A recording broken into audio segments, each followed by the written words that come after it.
नमस्कार, जय हिंद, वंदे मातरम। दोस्तों, स्वागत है आप सभी का गुरुजी वर्ल्ड एग्जाम स्टडी प्लेटफॉर्म में। राष्ट्र हित में शिक्षा, this is Dheeraj Dwivedi from Guruji world. दोस्तों, आज की है वीडियो हिंदी की एक ऐसी टॉप ट्रेंडिंग वीडियो जिसमें समास पढ़ने वाले हैं और पूरा ट्रिकी मेथड अपनाने वाले हैं। और याद रखिएगा कि यहां से एग्जाम हॉल में अगर बैठते हो आप तो 3 से 4 क्वेश्चन एक नैनो सेकेंड में कैसे आप टिक कर पाओगे ये आपको खुद ही एहसास हो जाएगा। तो चलिए, उठाइए कलम और आज के इस वीडियो में समास को हेडिंग बनाइए और लिख डालिए स्वर्णिम भविष्य को। तो यहां पर देखिए, समास को पूरा पढ़ने के लिए बहुत ट्रिकी वे अपनाएंगे और लास्ट में क्या करेंगे, 10 क्वेश्चन मॉक टेस्ट करेंगे, वो भी तगड़े वाले क्वेश्चन। तो सबसे पहली हेडिंग आप सभी के कॉपी में पढ़नी चाहिए, समास है क्या। बहुत सारे बच्चों को समास का पूरा ज्ञान होता है, लेकिन हमें स्टार्टिंग से 2 क्वेश्चन एग्जाम में हर 5 साल से पूछे जा रहे हैं। हर साल एग्जाम में 2 क्वेश्चन स्टार्टिंग से आ रहे हैं और बच्चे गलत कराते हैं। क्या? एक तो पूछता है कि समास किसे कहते हैं। तो समास में ऑप्शन में जब आता है संक्षिप्तीकरण, तो हमेशा याद रखो जो संक्षेप होता है उसी को समास कहा जाता है। समास क्या है? समास को संक्षिप्तीकरण कहते हैं। और याद रखिए दोस्तों, जब क्वेश्चन में संधि पूछा जाए और समास पूछा जाए तो बच्चे कंफ्यूज हो जाते हैं। तो जब शब्द मिलेंगे तो समास बनेगा और जब वर्ड मिलेंगे तो संधि बनेगा। तो यहां पर आप नोट कर लो कि संधि जब बनती है तो वर्णों के मेल से बनती है और जब समास बनता है तो यह शब्दों के मेल से बनता है। क्या? शब्दों के मेल से बनता है। 2 या 2 से अधिक शब्दों के मेल से बनने वाले को ही समास कहा जाता है। यह क्वेश्चन एग्जाम में बहुत ट्रेंड हो रहा है। ठीक है, अब बात आती है समास के भेद कितने होते हैं। तो पिछली बार ये भी क्वेश्चन पूछा गया था, तो 6 भेद होते हैं। चलिए जान लेते हैं कौन कौन से 6 भेद होते हैं। जिसमें पहला है द्वंद्व समास, दूसरा है द्विगु समास, तीसरा है तत्पुरुष समास, चौथा है कर्मधारय, पांचवा है अव्ययी और छठा है बहुब्रीहि। अब पूरा हम ट्रिकी मेथड से एकदम से ग्राफिकली समझ लेते हैं और लास्ट में जबरदस्त तरीके से हम टेस्ट लगा लेते हैं। जिसमें यार देखिए, हम तत्पुरुष समास को बहुत तगड़े से समझने वाले हैं क्योंकि एग्जाम में आजकल तत्पुरुष के अंदर से क्वेश्चन पूछे जा रहे हैं। सबसे पहली हेडिंग डालिएगा, द्वंद्व समास की क्या ट्रिक है। बहुत सारे बच्चों को द्वंद्व समास पूरा आता है लेकिन एक चीज नहीं आती है। तो चलिए जान लेते हैं द्वंद्व समास क्या है। जिस समास में पूर्व पद और उत्तर पद दोनों ही प्रधान होते हैं, ध्यान दीजिएगा कि ऐसा समास जिसमें दोनों पदों की प्रधानता होती है वह द्वंद्व समास कहलाता है। यह बहुत इंपॉर्टेंट पॉइंट है, जिसमें एक पद पहला भी प्रधान हो और दूसरा पद दूसरा भी प्रधान हो। अब आप आइए ट्रिक पर आप आइएगा तो इसमें पहली ट्रिक आप डालेंगे, द्वंद्व समास में अधिकतम योजक चिन्ह का लोप होता है। ध्यान दीजिएगा, शब्दों पर गौर कीजिएगा मित्र। अधिकतम, हर शेर नहीं, ध्यान दें, अधिकतम योजक चिन्ह का मतलब यह है कि हर समास जिसमें योजक चिन्ह लगा है वो द्वंद्व नहीं होगा। 99% मैं ये कह सकता हूं, 99% में अगर योजक लगा है तो वो द्वंद्व हो जाएगा। ट्रिक नंबर 2 अभी मैं समझाऊंगा भी क्यों नहीं 1% हो सकता। द्वंद्व समास में और विभक्ति का लोप होता है तो यह भी आपके लिए एक प्लस पॉइंट है द्वंद्व को पहचानने के लिए। अब बात आती है कि जैसे कि भाई माता पिता, तो माता पिता में द्वंद्व की पहचान कैसे होगी कि माता और पिता और की विभक्ति है, द्वंद्व होगा। और माता पिता के बीच में योजक है, द्वंद्व होगा। राम कृष्ण और की विभक्ति है, द्वंद्व होगा। और योजक चिन्ह है, द्वंद्व होगा। भाई बहन योजक है और है। पाप पुण्य योजक है और है। सुख दुख योजक है और है। ठीक है, तो ये चीजें आपको याद रखनी है। अब क्यों नहीं 1% हो सकता? 1% इसलिए नहीं हो सकता क्योंकि हमेशा आप याद रखें कि जब भी आपको एग्जाम में चेक करना हो कि यह द्वंद्व है या नहीं तो 100% आपको कंफर्म होना चाहिए। द्वंद्व समास तभी होगा, नोट लिख लो, द्वंद्व समास तभी होगा जब योजक भी होगा। लिख लो यहां पर, जब योजक भी होगा, योजक चिन्ह भी होगा और विभक्ति और भी होगी। और तीसरा कारण बहुत अहम है, आपस में शब्द विलोम भी होंगे। भाई का विलोम बहन, राम का विलोम कृष्ण, माता का विलोम कृष्ण, सुख का दुख, रात का दिन। तो ये सभी द्वंद्व समास के उदाहरण हैं। और याद रखना कि जब तक विलोम नहीं तब तक द्वंद्व नहीं। क्लियर है? चलिए, बहुत अच्छे। नेक्स्ट वन है द्विगु समास। ध्यान दीजिए, द्विगु समास बहुत सिंपल है। द्विगु समास में पूर्व पद संख्यावाची होता है। इस वीडियो में हम लास्ट में 10 क्वेश्चन भी लगाएंगे पूरे मॉक टेस्ट के साथ। बहुत शिद्दत के साथ पढ़िए। चैनल पर पहली बार है तो सब्सक्राइब करें राष्ट्र हित में, क्योंकि आपके एक एक नोट्स को मेंटेन करा रहा हूं। अगर आपको पूरा नोट्स चाहिए तो आप नीचे लिंक को क्लिक करें और देखें हमने क्या क्या 10 मिनट में पढ़ाया है। द्विगु समास में देखिए, प्रथम पद संख्यावाची हो द्विगु समास कहलाता है। यहां ट्रिक लिख लो कि द्विगु समास में संख्या की प्रधानता होती है। जो हम प्रायोरिटी देंगे वो संख्या को देंगे, डिजिट को देंगे। बोले सर कैसे? मैंने कहा नवरत्न 9 रत्नों का समूह, सप्तद्वीप 7 द्वीपों का समूह, त्रिभुवन 3 भवनों का समूह, सप्त मंजिल 7 मंजिल का समूह। ये क्या है? यह है दोस्तों संख्या ही है, यह डिजिट ही है दोस्तों, इसलिए द्विगु समास हो जाएगा। चलिए अगला देख लेते हैं, कर्मधारय समास। कर्मधारय समास एग्जाम में सबसे ज्यादा पूछा जाता है, क्योंकि कर्मधारय समास को बच्चे तोड़ नहीं पाते। तोड़ने के लिए कुछ नहीं करना।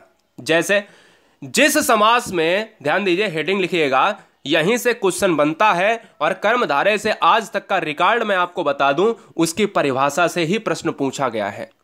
परिभाषा को सबसे ज्यादा पूछा गया है। उसमें क्या मिला था? क्वेश्चन में पूछा गया, कहता है कि ऐसा कौन सा समास है जिसमें विशेष से पद प्रधान होता है। जिसमें विशेष से पद प्रधान होता है, जिस समास में पूर्व पद विशेषण और उत्तर पद विशेष से होता है। जब भी दोस्तों विशेषण और विशेष से का जिक्र हो प्रश्न में, तो तुरंत आप कर्मधारय को लॉक कर देना। ट्रिक में क्या लिखना है कि विशेषता बताने वाले समास को कर्मधारय समास कहते हैं। जैसे काली मिर्च, मिर्च कैसी है दोस्तों? काली है, यह मिर्च की विशेषता है। नील कमल, कमल कैसा है दोस्तों? नीला है, यह कमल की विशेषता है कि वह नीला है।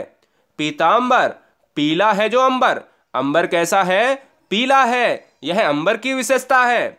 चंद्रमुखी, चंद्रमुखी मुख कैसा है दोस्तों? चंद्र के समान है, चंद्रमा के समान है, चंद्र के स्वरूप में है। तो यह विशेषता किसकी है? मुंह की है। और दोस्तों यह जब भी आपके सामने समास आते हैं तो यह विशेषता वाले समास कर्मधारय समास कहलाते हैं। याद रखिएगा कि ऐसे समासों को एग्जाम में आप गलत ना कर पाए। ठीक है, चलूं आगे। अव्ययी भाव पर चलूंगा। अव्ययी भाव और द्वंद्व समास में देखिए बहुत बारीकी सा अंतर है। बारीकी सा अंतर उसके एग्जाम्पल में है, लेकिन अभी द्वंद्व को मत लाना। द्वंद्व समास में दोनों पद प्रधान होते थे, लेकिन अव्ययी भाव में प्रथम पद प्रधान होता है। ध्यान दीजिए, जिस समास में पूर्व पद अव्यय हो, या लिख लेना प्रथम पद प्रधान हो, प्रथम पद प्रधान हो दोस्तों, वह कहलाता है अव्ययी भाव। समास में एग्जाम के लिए क्वेश्चंस बनते हैं। देखिए एग्जाम में क्या बना था कि पहला पद जिसका अव्यय हो, पहला पद जिसका प्रधान हो, वह कौन सा समास होता है? अव्ययी भाव होता है। ट्रिक में क्या लिखेंगे? प्रत्येक उपसर्ग वाला शब्द अव्ययी भाव होता है। ये हमारी ट्रिक है, हमारे द्वारा निजात की गई है दोस्तों। क्यों निजात की गई है समझिएगा।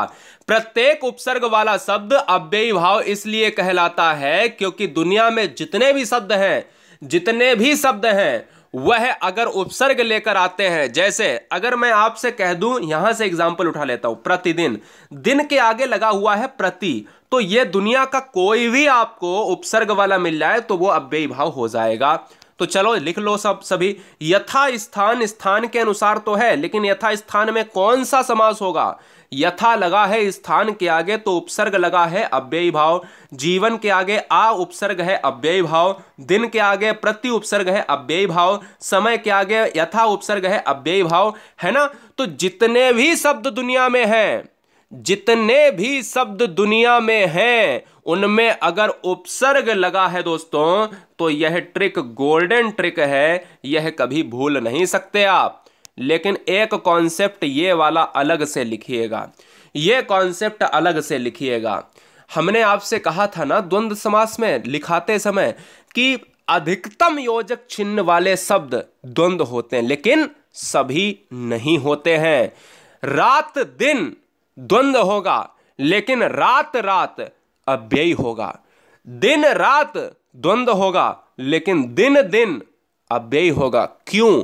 हमने आपको वहां कंडीशन बता दी थी कि योजक चिन्ह आए तो आपको विलोम भी परखना है, विलोम हो रहा है कि नहीं। योजक चिन्ह आए तो उसमें और विभक्ति का लोप भी देखना है कि क्या और विभक्ति आ रही है या नहीं। तो दोस्तों यह चीज आपको इसमें अगर अव्ययी भाव क्या कहता है, अव्ययी भाव यह कहता है कि अगर सेम वर्ड रिपीट हो जाए, रात रात, लातों लात, धड़ाधड़, बातों बात, दिन दिन, अगर कोई सेम वर्ड, सेम साउंड का वर्ड रिपीट हो जाए और योजक चिन्ह आ जाए तो वो दुनिया का अव्ययी भाव समास हो जाएगा। यह गोल्डन ट्रिक आपको किताबों में मिलती ही नहीं है, अगर हो तो ढूंढ देना। ठीक है, चलिए बहुब्रीहि समास, फिर तत्पुरुष पढ़ेंगे। जो तत्पुरुष को सबसे लास्ट में रखा इसलिए क्योंकि वो कठिन है।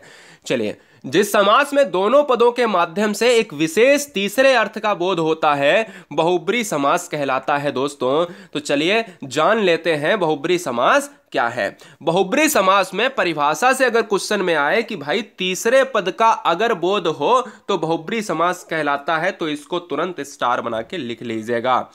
बहुब्रीहि समास में अगर एग्जाम्पल की मैं बात करूं तो दशानन, नीलकंठ, लंबोदर, गिरिधर। दशानन में क्या है कि दशानन में 10 मुख हैं जिसके रावण हो जाएगा।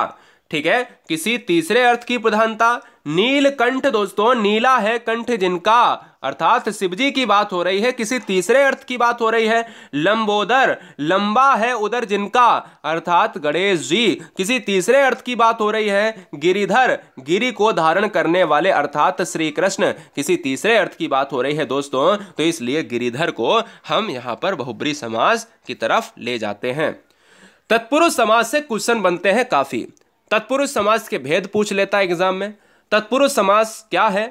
तत्पुरुष समास में द्वितीय पद प्रधान होता है। याद रख लीजिएगा, जिस समास में पूर्व पद गौड़ होता है यानी प्रथम पद छोटा होता है और उत्तर पद प्रधान होता है, यही तत्पुरुष समास कहलाता है। उत्तर पद की जगह एग्जाम में द्वितीय पद लिख देगा कि भैया ये बताओ कि द्वितीय पद कौन सा समास का प्रधान होता है या उत्तर पद प्रधानता वाला समास कौन सा है, तो तत्पुरुष हो जाएगा। ठीक है, अगला पॉइंट आता है कि तत्पुरुष समास के भेद कितने होते हैं, तो 6 प्रकार के भेद होते हैं। एक कर्म होता है, एक करण होता है, एक संप्रदान, एक अपादान, एक संबंध, एक अधिकरण। नोट कर लो तुरंत फटाफट। कर्म डैश मार दो, करण डैश मार दो क्योंकि तत्पुरुष तो लिख ही रहे हो, संप्रदान डैश मार दो, अपादान डैश मार दो, संबंध डैश मार दो और अधिकरण डैश मार दो। आपको यह पता होगा कि कर्म को आता है, कर्ता ने कर्म को, करण में आता है से आता है, संप्रदान तत्पुरुष में के लिए आता है, ठीक है, के लिए आता है, अपादान में से अलगाव के लिए आता है और संबंध में काकी के रे रारी रे आता है और अधिकरण में और पर आता है। ठीक है, ये सभी चीजें आती हैं, नहीं आती हैं तो लिख लेना शॉर्ट में। अब बात करते हैं कर्म तत्पुरुष और कर्ण तत्पुरुष को एक स्लाइड में, फिर क्वेश्चन हम लेंगे, यानी सभी 6 को जान लेते हैं मात्र 3 स्लाइड के अंदर। कर्म तत्पुरुष में को का लोप होता है, हमने अभी बताया। जैसे मतदाता में समास अगर पूछे तो तत्पुरुष हो जाएगा, लेकिन मत को देने वाला मतदाता यह कर्म तत्पुरुष हो जाएगा। मैं डिटेल में बता रहा हूं, अगर मतदाता डायरेक्ट पूछ लिया जाए मतदाता में समास क्या है तो डायरेक्ट ऑप्शन तत्पुरुष हो तो तत्पुरुष मार देना, लेकिन अगर उसके अंदर डिटेल पूछी जाए तो भैया कर्म तत्पुरुष हो जाएगा। मतदाता मत को देने वाला, गिरह कट गिरह को काटने वाला कर्म तत्पुरुष हो जाएगा। पूरा डिटेल में पढ़ो क्योंकि अधूरा ज्ञान खतरनाक होता है। करण तत्पुरुष में क्या है कि ट्रिक दोस्तों याद रखो, जहां जहां करण कारक चिन्ह का लोप होता है, जैसे से, करण कारक हमेशा से का यूज करता है और से में हमेशा साधन के रूप में, कारक में आपने देखा होगा करण तत्पुरुष कह सकते हैं, कारक नहीं पढ़ा रहा हूं, करण तत्पुरुष। करण में वही भाई सेम टू सेम कारक वाली विभक्तियां हम ले लेंगे यहां पे। तो आप ये कहोगे कि जन्मजात में कौन सा समास है, जन्म से उत्पन्न, है ना, जन्म से उत्पन्न, मुंह मांगा, मुंह से मांगा, गुणहीन, गुणों से हीन, तो ये सभी समास कैसे होंगे दोस्तों, करण तत्पुरुष हो जाएंगे। अगला संप्रदान में आप बच्चे, हर बच्चा जानता है कि संप्रदान में के लिए आता है, जैसे हथकड़ी में, अगर एग्जाम में हथकड़ी में पूछ लिया जाए समास कौन सा होगा तो आप तत्पुरुष मार देना, लेकिन तत्पुरुष के अंदर भी पूछ लिया जाए तब आप दिक्कत में पड़ जाओगे, तब आप हथकड़ी को यहां पर तोड़ने का काम करोगे। तो हथकड़ी को तोड़ोगे तो आएगा हाथ के लिए कड़ी, तो के लिए जब आएगा तो संप्रदान। सत्याग्रह, सत्य के लिए आग्रह, संप्रदान। युद्ध भूमि, युद्ध के लिए भूमि, संप्रदान, है ना। तो ये चीजें आपको याद रखनी चाहिए। अपादान में क्या है, जहां अपादान कारक चिन्ह का लोप होता है, जैसे से अलगाव के लिए, धनहीन, उसके पास धन है ही नहीं दोस्तों, अगर धनहीन आ जाए तो आंसर डायरेक्ट तत्पुरुष हो जाएगा। अगर धनहीन में कहे कि कौन सा तत्पुरुष होगा तो फिर भैया आपको तोड़ना पड़ेगा, तो हम कहेंगे धन से हीन बराबर धनहीन, अपादान। भयभीत, भय से भीत, अपादान। जन्मांध, भाई जन्म से अंधा, तो हम ये कहेंगे जन्म से अंधा है, वो अपादान हो जाएगा। और लास्ट के दो फिर चलेंगे क्वेश्चन पर। संबंध तत्पुरुष में कुछ खास नहीं है कि भैया जहां पर काकी के, रारी रे, नानी ने यूज होता है, संबंध कारक होता है। प्रेम सागर, प्रेम का सागर, जहां पर काकी के यूज हो। दिनचर्या, दिन की चर्या, काकी के यूज हो। भारत रत्न, भारत का रत्न, काकी के यूज हो, ठीक है। अधिकरण तत्पुरुष में में और पर आता है, में और पर आता है। नीति निपुण, नीति में निपुण में आया है। आत्मविश्वास, आत्मा पर विश्वास पर आया है। घुड़सवार, घोड़े पर सवार पर आया है।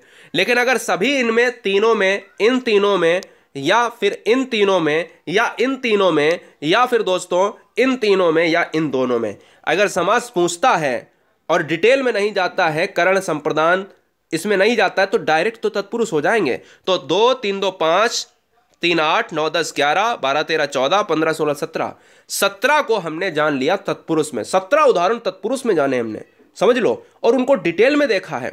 चलिए पहला क्वेश्चन आपके स्क्रीन पर है, तो हो जाइए तैयार। किस समास में शब्दों के मध्य में संयोजक शब्द का लोप होता है?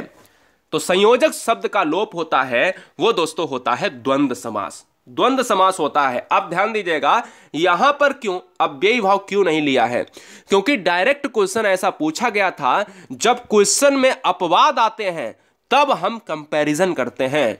संयोजक चिन्ह के लिए ही द्वंद्व जाना जाता है। एग्जाम में कभी कभी ऐसे भी क्वेश्चन पूछा गया कि ऐसा कौन सा समास है जिसमें संयोजक चिन्ह उपयोग होता है, तो वहां पर भी द्वंद्व मारना पड़ता है ना। तो इन चीजों पर, कैटेगरी पर बहुत ध्यान दीजिए।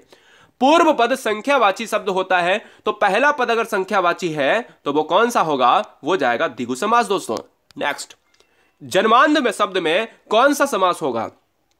अभी बताया कि जन्म से अंधा है, जन्म से अंधा है तो दोस्तों तत्पुरुष समास हो जाएगा। नेक्स्ट, यथा स्थान सामासिक शब्द का विग्रह क्या होगा? यथा स्थान में समास कौन सा होगा? स्थान के आगे यथा लगा है, अव्ययी भाव, लेकिन अगर इसका विग्रह देखा जाए तो यथा स्थान में स्थान के अनुसार हो जाएगा। नेक्स्ट, जिस समास में दोनों पदों के माध्यम से एक विशेष तीसरे अर्थ का बोध होता है उसे क्या कहते हैं? तो तीसरे अर्थ का बोध 10 आनन, 10 है मुख जिसके, अर्थात रावण। तीसरा अर्थ रावण, अर्थात बहुब्री समास, ऑप्शन डी। अगला, सप्तद्वीप सामासिक वद विग्रह में कौन सा समास होगा? सप्तद्वीप में सामासिक विग्रह, सप्तद्वीप पहली बात तो हो जाएगा द्विगु, और सप्तद्वीप में 7 द्वीपों का समूह दोस्तों, क्या बात है। नेक्स्ट, दशानन में कौन सा समास होगा? चैनल पर पहली बार है तो ईमानदारी से पढ़िए, और ईमानदारी से सिलेक्शन के लिए ईमानदारी से वीडियो को यानी चैनल को सब्सक्राइब जरूर कर लें। राष्ट्रहित में आप सभी हमारा परिवार हैं। दशानन में समास क्या है? बहुब्री हो जाएगा दोस्तों, याद रखिएगा। दशानन में क्या हो जाएगा? बहुब्री हो जाएगा। यहां पर थोड़ा सा उल्टा लिख गया, कोई बात नहीं। अब बताइए आठवां कह रहा है लातों लात में कौन सा समास होगा। तो लातों लात में दोस्तों समास कौन सा हो जाएगा, यह हो जाएगा अव्ययी भाव। मैंने आपसे कहा सेम वर्ड पर जब रिपीटेड हो, सेम वर्ड रिपीट हो, लातों लात, बातों बात, दिन दिन, रात रात, तो वहां पर अव्ययी भाव हो जाएगा। प्रतिदिन में कौन सा समास है, तो प्रतिदिन थोड़ा सा यहां पर गलत लिख गया है। प्रतिदिन जो है ये टाइपिंग मिस्टेक है। अभी प्रतिदिन मैंने आपको अव्ययी भाव में कराया था, तो दिन के आगे लगा हुआ है प्रति, इसलिए हो जाएगा अव्ययी भाव। दोस्तों यह वीडियो आपको कैसी लगी यह कमेंट जरूर करिएगा। और लास्ट के 10 क्वेश्चन यानी 10वां क्वेश्चन आपसे पूछ रहा है सुख दुख में कौन सा समास है। सुख और दुख में दोस्तों यहां पर देखो आपस में क्या विलोम है, क्या योजक आ रहा है, क्या और आ रहा है। जब 100% में हम देख सकते हैं कि 100% बिल्कुल यह द्वंद्व समास का भेद लग रहा है, तो मैं द्वंद्व समास मार दूंगा, ऑप्शन सी जाएगा। टेलीग्राम से जुड़ने के लिए, पीडीएफ को प्राप्त करने के लिए सर्च करें गुरुजी वर्ल्ड, GURUJI एक स्पेस WORLD। गुरुजी वर्ल्ड एक ऐसा प्लेटफॉर्म जिसमें लाखों बच्चे जुड़े हुए हैं। सब्सक्राइब करने के लिए आप सभी का दिल से धन्यवाद। बेल आइकन को जरूर प्रेस करें, वीडियो को लाइक जरूर कर दें और चैनल को यहां पर सब्सक्राइब करने के बाद वीडियो को शेयर जरूर कर दें। वंदे मातरम, इंकलाब जिंदाबाद।